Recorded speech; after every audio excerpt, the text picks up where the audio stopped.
the next topic we are talking is the pulmonary artery hypertension or the pulmonary hypertension. So we will use the word pulmonary artery hypertension PAH. Pulmonary artery का blood pressure बढ़ गया. Now the point is कि pulmonary artery का pressure कितना होता है और कितने से ज़्यादा हो जाएगा तो हम इसको pulmonary artery hypertension बोलेंगे. तो पुरानी definition तो ये बोलती है कि अगर pulmonary artery का pressure more than 25 millimeter of mercury से ज़्यादा हो जाए, that is pulmonary artery hypertension. But recent change, the new cutoff is 20 millimeter of mercury. Even the pressure of the pulmonary artery is more than 20 millimeter of mercury, it's pulmonary artery hypertension. Now, the pulmonary artery hypertension is divided into two types based on the pathogenesis. That is called as the pre-capillary and post-capillary. Pre-capillary pulmonary artery hypertension and post-capillary pulmonary artery hypertension. अभी समझ में आ जाएगा आपको ये क्या है pre. पहले हम एक सिंपल सा लॉजिक समझते हैं. देखिए, राइट एट्रिया जो होता है ब्लड को पंप करता है राइट वेंट्रिकल में. राइट वेंट्रिकल से ब्लड आ जाता है पल्मोनरी आर्टरी में. Then it goes in the capillaries of the lungs. Then oxygenation होता है. फिर ये ब्लड आता है पल्मोनरी वेन में. फिर पल्मोनरी वेन से लेफ्ट एट्रिया में. लेफ्ट एट्रिया से लेफ्ट वेंट्रिकल में. और फिर एओर्टा में चला जाता है. This is how the circulation is happening. अगर मैं बोलता हूँ कि मान लीजिए एक पेशेंट है, उसके अंदर ये जो मिट्रल वाल्व है फॉर एग्जांपल, ये मिट्रल वाल्व अच्छे से नहीं खुल रहा है, मतलब कि पेशेंट को मिट्रल वाल्व स्टेनोसिस है. अगर मिट्रल वाल्व अच्छे से नहीं खुल रहा है, then what is going to happen is the blood is unable to go from the left atria to left ventricle. अगर ब्लड नहीं जा पाएगा तो ब्लड यहाँ पे इकट्ठा होने लग जाएगा, कंजेशन होगा, प्रेशर बढ़ेगा.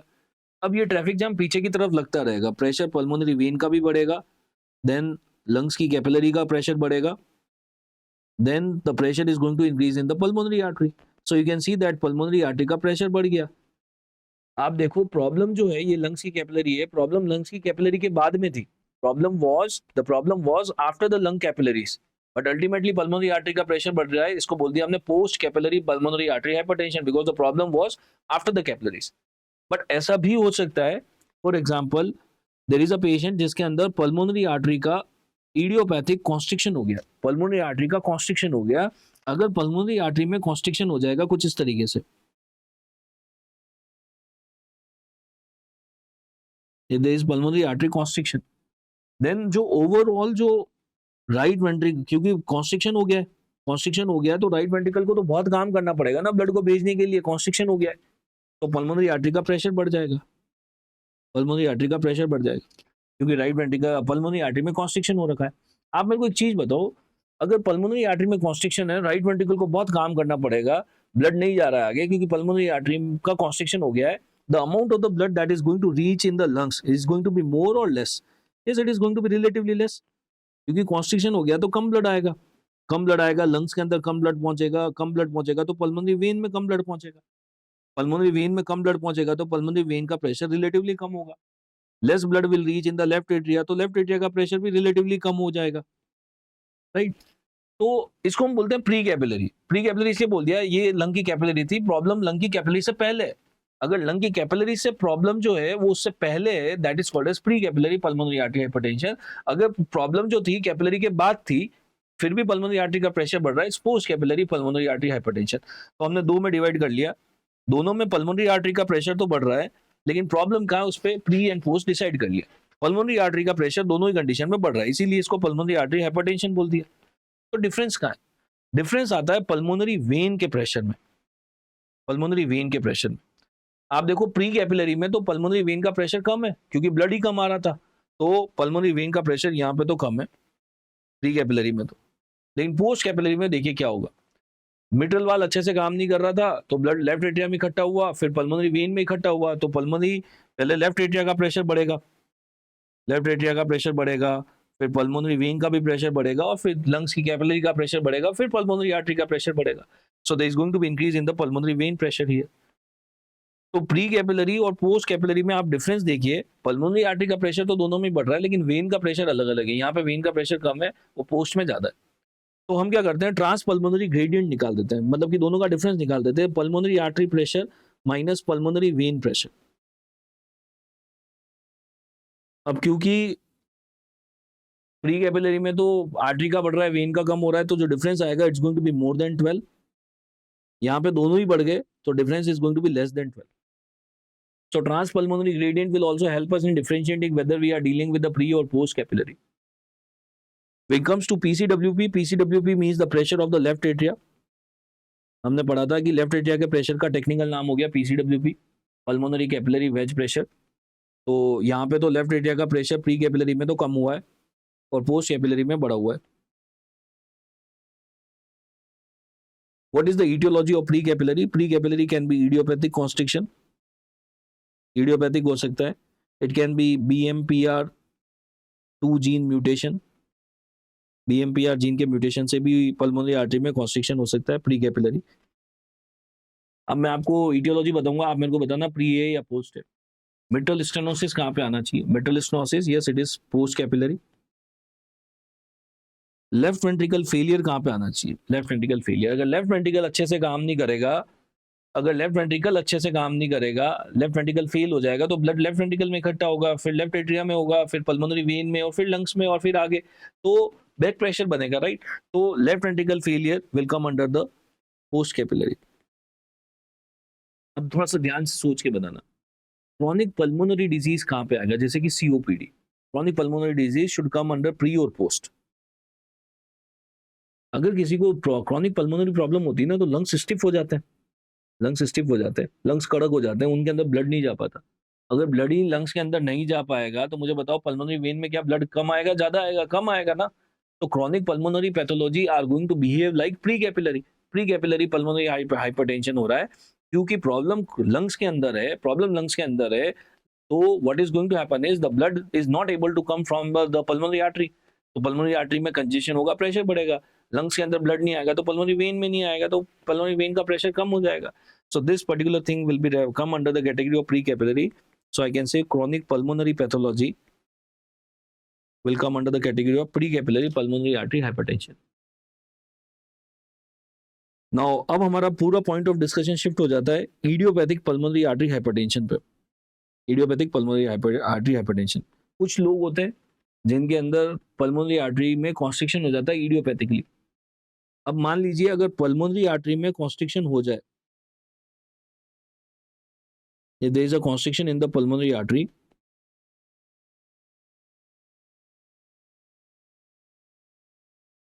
vasoconstriction in the pulmonary artery, then the pulmonary artery pressure is going to increase. Right ventricle से ब्लड जो है वो अच्छे से नहीं आ पाएगा, राइट वेंट्रिकल को बहुत काम करना पड़ेगा. अगर राइट वेंट्रिकल को बहुत काम करना पड़ेगा क्योंकि ब्लड आगे जा ही नहीं रहा है, तो ये बैक प्रेशर यहाँ पे भी लगेगा, यहाँ पे भी लगेगा. राइट एट्रिया, राइट वेंट्रिकल को बहुत काम करना पड़ेगा ब्लड को आगे भेजने के लिए क्योंकि ब्लड तो आगे जा ही नहीं रहा है, कॉन्स्ट्रिक्शन हो रखा है. तो जिनको भी पल्मोनरी आर्टरी हाइपरटेंशन होता है, राइट एट्रिया, राइट वेंट्रिकल बहुत काम करते हैं एंड ओवर अ पीरियड अगर ये बहुत काम करेंगे, there is going to be hypertrophy of the right atria and the right ventricle. There is going to be hypertrophy.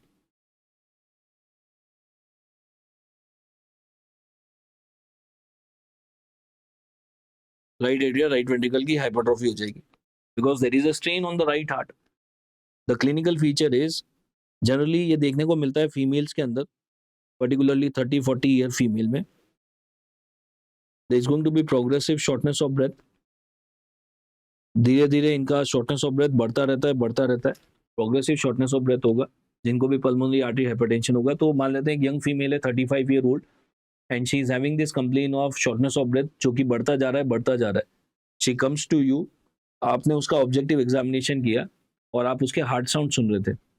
हमें पता है कि S2 जो होता है, S2 क्यों आता है? S2 आता है हमें ये पता है, देखिए हमने फिजियो में कॉन्सेप्ट पढ़ा है, the closure of the mitral valve and the tricuspid valve. Mitral और ट्राइकस्पिड ऑलमोस्ट साथ में बंद होते हैं. जब ये दोनों बंद होते हैं तो इससे जो आवाज आती है हम उसको बोलते थे S1. फिर क्या होता है कि जब ब्लड लेफ्ट वेंट्रिकल से एओर्टा में जा रहा था और राइट वेंट्रिकल से पल्मोनरी आर्टरी में जा रहा था, ब्लड जा रहा है. जब सारा ब्लड चला जाता है तो एओर्टिक वाल्व बंद होता है और जैसे ही एओर्टिक वाल्व बंद होता है उससे आवाज आती है, उसको हम बोलते हैं A2. उसके कुछ मिली सेकेंड के बाद में पल्मोनिक वाल्व बंद हो जाता है and we have the sound that is called as P2. तो ये A2 और P2 जो होते हैं ये दोनों बहुत ही पास में होते हैं, मतलब कि एक ह्यूमन ईयर इन दोनों साउंड को अलग अलग डिफरेंशिएट नहीं करता, हमें ये ऑलमोस्ट साथ में ही सुनाई देती, हमें तो एक ही आवाज सुनाई देती है, जिसको हम बोलते हैं S2।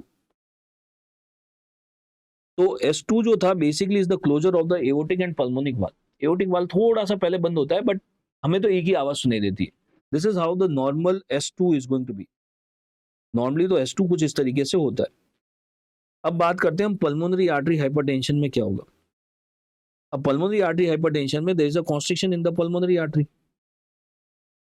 तो अब होगा ये कि जब ब्लड लेफ्ट वेंट्रिकल से एओर्टा में जा रहा होगा, यहाँ तो ब्लड बहुत अच्छे से चला जाएगा, कोई प्रॉब्लम नहीं है, लेकिन राइट वेंट्रिकल से पल्मोनरी आर्टरी में ब्लड बहुत आसानी से नहीं जाएगा, क्योंकि आगे जाने का रास्ता नहीं है। तो लेफ्ट वेंट्रिकल से तो सारा ब्लड जैसे जाना चाहिए था वैसे चला गया, जैसे ही चला जाएगा ये वाल्व बंद हो जाएगा, जैसे ही ये वाल्व बंद होगा तो आपको आवाज सुनाई देगी A2। और आप एंटिसिपेट कर रहे थे कि with in next few second pulmonic valve भी बंद हो जाना चाहिए, आप यहाँ पे मान के चल रहे थे कि P2 आ जाना चाहिए, लेकिन अब क्योंकि राइट वेंट्रिकल से ब्लड जाने में बहुत धीरे धीरे जा रहा है तो बहुत ज्यादा टाइम लगेगा। ब्लड जाता जा रहा है, जाता जा रहा है, जाता जा रहा है, बहुत धीरे धीरे यहाँ से राइट वेंट्रिकल से ब्लड जाएगा, बहुत टाइम लगेगा। तो ये जो पल्मोनिक वाल्व है ये बहुत देर बाद बंद होगा, लेट बंद होगा। और मान लीजिए ये पल्मोनिक वाल्व बंद हुआ यहाँ पे, और ये थोड़ा सा जोर से भी बंद होगा, it's going to be relatively louder. तो P2 आपको यहाँ पे सुनाई देगा, आपको सुनाई तो यहाँ पे देना चाहिए था, P2 यहीं पे सुनाई दे जाना चाहिए था, बट आपको सुनाई देगा यहाँ पे। तो हमें अब S2 बेसिकली अलग अलग सुनाई देता है, A2 और P2 अलग अलग सुनाई देने लग जाते हैं। This is called as the wide split, the wide split of S2। Wide split हो गया S2 का, is a wide split of S2। और S2 जो होगा वो रिलेटिवली लाउड भी हो जाएगा। तो S2 में there is going to be wide split as well as the S2 is going to be louder in a patient of pulmonary artery hypertension। तो जब आप इस लेडी को ऑब्जेक्टिवली एग्जामिन करोगे तो S2 जो होगा वो थोड़ा सा लाउड भी सुनाई देगा और स्प्लिट भी आपको सुनाई देगा। A2 और P2 जो है दूर दूर हो जाएंगे, वाइड स्प्लिट हो जाएगा। जब आप इसके अंदर ECG करोगे you will be able to notice the change of right atrial hypertrophy. Right atrial hypertrophy के चेंजेस आपको देखने को मिलेंगे। राइट एट्रियल हाइपरट्रॉफी ECG में कैसा दिखता है, तो हमने ECG वाले चैप्टर में पढ़ा है कि अगर राइट एट्रिया की हाइपरट्रॉफी होती है तो P वेव जो होता है ना वो थोड़ा सा कुछ इस तरीके से बड़ा हो जाता है। There is going to be tall P wave.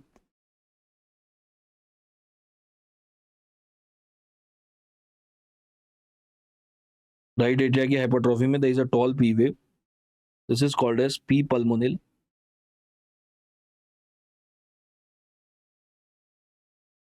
ECG के अंदर हमारे को लेफ्ट एट्रिया की हाइपरट्रॉफी भी दिखेगी, सॉरी राइट वेंट्रिकल की हाइपरट्रॉफी भी दिखेगी, क्योंकि राइट साइड को बहुत काम करना पड़ रहा था ना, राइट हार्ट को बहुत काम करना पड़ रहा था, राइट एट्रिया राइट वेंट्रिकल, तो राइट वेंट्रिकल की हाइपरट्रॉफी भी दिखेगी हमें।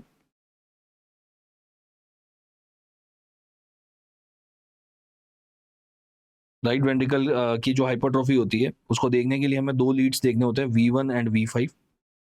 ये हमने ECG वाले चैप्टर में पढ़ लिया है, इसलिए मैं बहुत डिटेल में नहीं जा रहा हूँ। कैसे देखते हैं हम ये, तो V1 में कॉम्प्लेक्स कुछ इस तरीके का दिखेगा और V5 में कुछ इस तरीके का दिख रहा है। तो आपको क्या करना है कि V1 की जो R वेव है इसकी हाइट देख लेनी है, स्मॉल बॉक्स कैलकुलेट कर लेने 1 2 3 4 5 is referred as the V1R। और V5 में जो S वेव है इसकी डेप्थ को मेजर कर लेना है और इन दोनों को जोड़ लेना है। अगर इन दोनों को जोड़ने से it is the sum is coming more than 12, then it is the right ventricle hypertrophy. तो ECG में we will have the right atria and right ventricular hypertrophy. Now comes the treatment.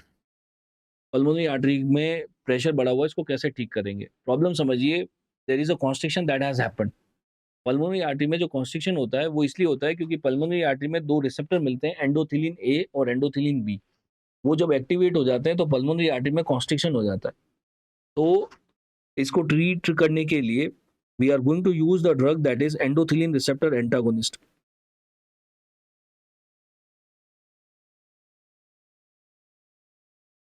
हमें एंडोथिलिन रिसेप्टर्स बंद करने होंगे।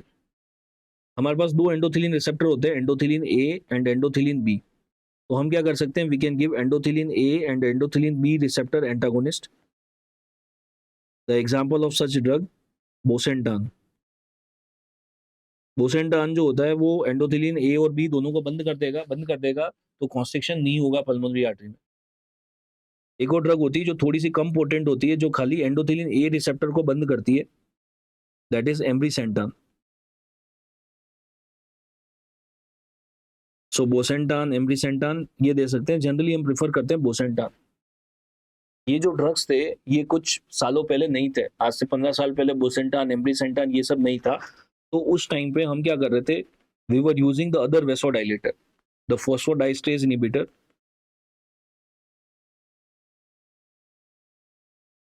such as sildenafil.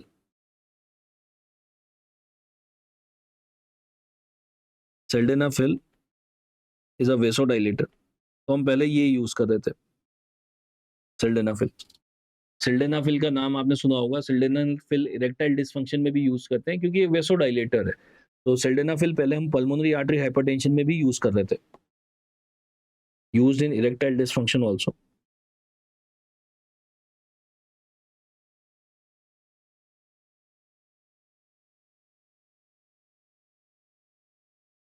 Erectile dysfunction में भी use करते थे, बट आज के दिन तो हम बोसेंटान यूज करते हैं. तो this is all about the pulmonary artery hypertension. Let's see the definition. अब हम केवल न्यू डेफिनेशन की बात करेंगे. पल्मोनरी आर्टरी की डेफिनेशन ये है कि अगर किसी के अंदर pulmonary artery pressure is more than 20 millimeter of mercury, then it is called as pulmonary artery hypertension. It can be pre-capillary, can be post-capillary. Pre-capillary में एक म्यूटेशन भी आता है, that is BMPR2 gene mutation. Pre-capillary में जो transpulmonary gradient होता है, it's going to be more than 12. Post-capillary के causes हो सकते हैं जैसे कि mitral stenosis, left ventricle failure, और इसके अंदर जो transpulmonary gradient होगा, it's going to be less than 12. Sildenafil एक वेसोडाइलेटर है. नाइट्रेट्स भी जो हैं वो वेसोडाइलेटर होते हैं. तो हम कभी भी दो वेसोडाइलेटर एक साथ नहीं देते. दो वेसोडाइलेटर, नाइट्रेट आपने देखा होगा हम कोरोनरी आर्टरी डिजीज में यूज कर रहे थे, स्टेबल एंजाइना, अनस्टेबल एंजाइना उसमें यूज कर रहे थे. तो अगर किसी पेशेंट को पहले से कोई नाइट्रेट ले रहा है तो उसको कभी भी सिल्डेनाफिल नहीं देना है, क्योंकि दोनों वेसोडाइलेटर है. अगर सिग्निफिकेंट वेसोडाइलेशन होगा तो पेशेंट का ब्लड प्रेशर भी कम हो सकता है, हाइपोटेंशन में जा सकता है. तो sildenafil and nitrate should not be given together. दोनों को साथ में नहीं देना है because of risk of hypotension. दो वेसोडाइलेटर साथ में नहीं देते. What is the mechanism of bosentan? Bosentan is endothelin A plus endothelin B receptor antagonist.